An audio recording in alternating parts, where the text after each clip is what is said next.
Welcome back to Stray Trains. In this video, I thought we would take a slightly different approach. A little while ago, I came across an academic paper that discussed the history of Melbourne's level crossing removals. But one area which fascinated me the most was the amount of level crossings that had been removed between 1863 and 1918. In this video, we're going to throw back a little bit into Melbourne's railways history as we talk about the little well known of what I like to deem the original level crossing removal project that took place over a 55-year period. Hope you enjoy the video. Now, when you think of the level crossing removal project, you generally think of three things. That is in terms of methods. A sky rail, which has no doubt been the staple of the LXRP. Also a trench, which is when the line is lowered below the road. Or simply a road closure or alteration around the railway line. But one thing that stands out is the grand scale of these new stations. Take Preston, for example. There is simply no debate how amazing this station is. But as you would rightly guess, 100 plus years ago, the grade separations weren't as grand. But they were so vital for the flourishing of certain suburbs to this day. Now note, grade separation is essentially meaning the change of grade for a road or track, which is a term used for level crossing removal. The paper we're going to look at was published in 2016 by Ian Woodcock and Dr. John Stone, so do note that these numbers are accurate as of 2015. As of 2015, there had been a total of 228 level crossings removed, with over 2/3 of them being removed between 1863 and 1918. That's over 150 level crossings removed throughout this 55-year period for an average of about 3 a year. Then from 1919 until 2015, there was an average of just 1 removed per year. An average much lower than today's current LXRP rate, aiming for about 6 per year. So whilst today's removals are far more efficient, it is hard to comprehend how many level crossings there were in the 19th and 20th centuries, as 228 were removed prior to the LXRP. But what is even more fascinating is why these trends occurred. In 1863, Melbourne was still quite new, coming off the highs from the 1850s gold rush, placing Melbourne on the world map. As such, society was booming and the railways became crucial for the economy, as back then it was much more orientated for freight in addition to suburban passenger network. Back then the main modes of transport were cycling, walking and train. Hence, level crossing removals were beneficial for the same reasons as today, namely road efficiency, railway safety, etc.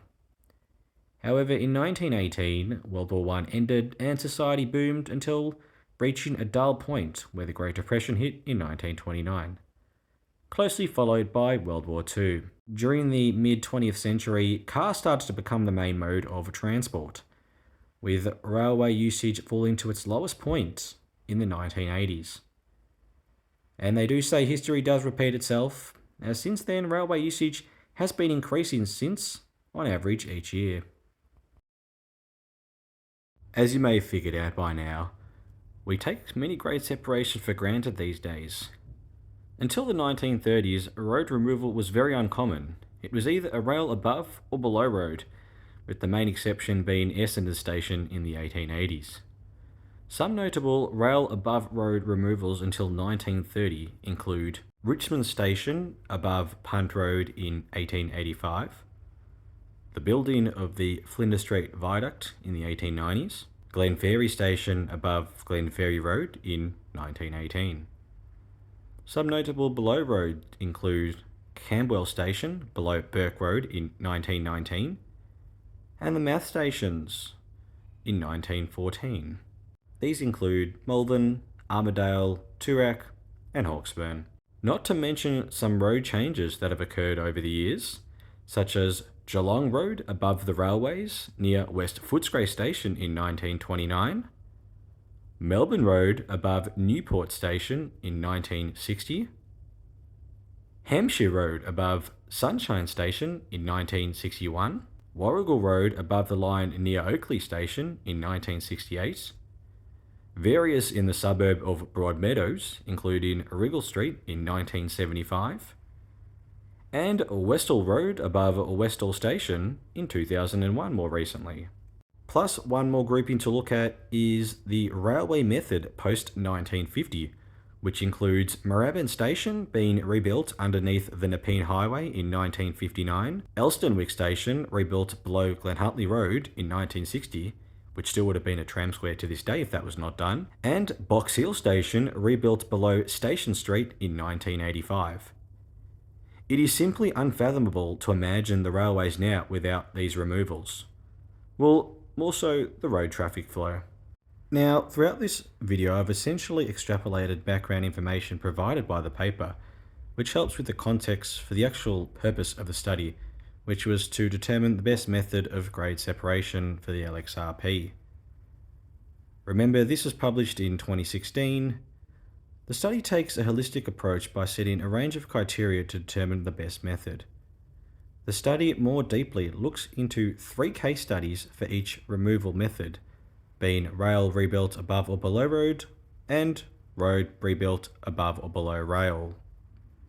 Most likely, because a rail change generally requires the rebuilding of a station, the study heavily favoured a railway change due to factors of connectivity, accessibility, safety, and economic development.